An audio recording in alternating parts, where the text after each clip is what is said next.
June 26th, 2024. It is 26 degrees Celsius or 77 Fahrenheit here today. Not too hot. And if you follow me on X or on YouTube, you would see that one of the things that I'm constantly educating and talking to people about is the multiple sources of water that are readily available to any human being on Mother Earth. So my kids and I like to just count off for fun the different sources of water that anyone can get. And we usually come up with 8 or 9 different sources of water. So we're in the middle of my lemon trees here. Got some lemons budding, these tiny little green guys. This is really strong lemon smell. Lots of flowers and budding there. We'll see how they grow over the years, right? Anyway, this is river water. You can see the algae in the bottom. So that's one for counting. Just that we have on our farm. This is borehole water. You can see because it's clearer. Bottom of a borehole. I think it's filtered on the way in. That's 2 sources of water that I'm using on the farm. And the reason that this is important is because we use on this farm about 100 liters a day. Not a lot, but 100 liters a day to water everything. This is also river water, so we're not going to count that as anything different. And then we'll go check out the gray water. And as we've talked about before, an ongoing conversation, I use gray water for things like bananas, the really thirsty plants that you can water with gray water. Look it up. And then all my gray water is collected over here, and you can tell it's the murky looking water. So that would be gray water right there. These 2 jugs are gray water. I've separated it here. I just want everybody to know this is my septic tank. There's solid and, mix of vegan poop and pee in there. We've cleaned it out since we lived here twice. And I don't use the septic tank, any of the contents in there for the garden. I actually have it pumped out.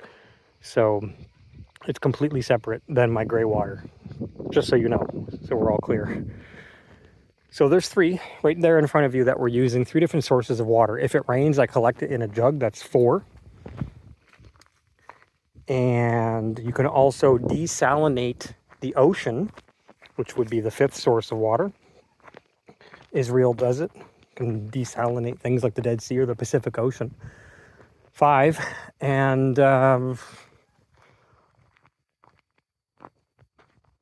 one of my favorite new ideas for desalination, for water sourcing, is atmospheric water generation. These things in the sky, I know that they're mostly chemtrails, but these things in the sky are clouds, right? That's moisture up there. There's moisture in the air. And the first person to ever see water dripping off a window, or the first person to see water dripping off the back of a condensation unit for an AC, probably had this genius idea of we could scale this up and make a atmospheric water generator. It's just when hot meets cold on a surface, sometimes you get moisture. So you could harness this, and people have. So this is something I'm really interested in. I don't think I've seen anything as of yet that's really piqued my interest I want to buy. But I've seen a couple units, and I looked at a couple off-grid situations where they're using this in a solar-powered version. That's something I'm interested in. I think before desalinating the ocean on a large scale, I would probably try the atmospheric water generators. But anyway, so right in front of you here, we're using 3 different sources of water. Gray water, river water, and borehole water.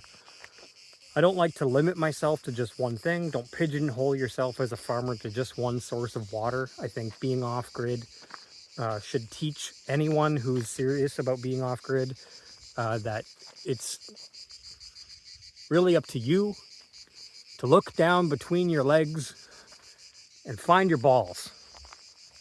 Figure out how to get off-grid. And if you're a woman, then grab your chest and be a queen that you are. Figure it out. Other people have done it before you. It's 2024. It's not rocket science. There's so many YouTube videos and things that you can watch to learn. Or keep following us, you know. Come visit us at L.O.V.E Farmstay. It's like our own Garden of Eden here. My name is Adam, and I will teach you what I can teach you on our smaller scale here.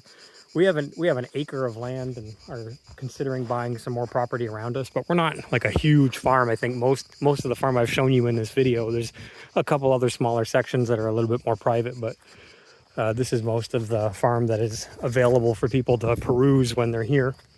We can go check out the coconuts.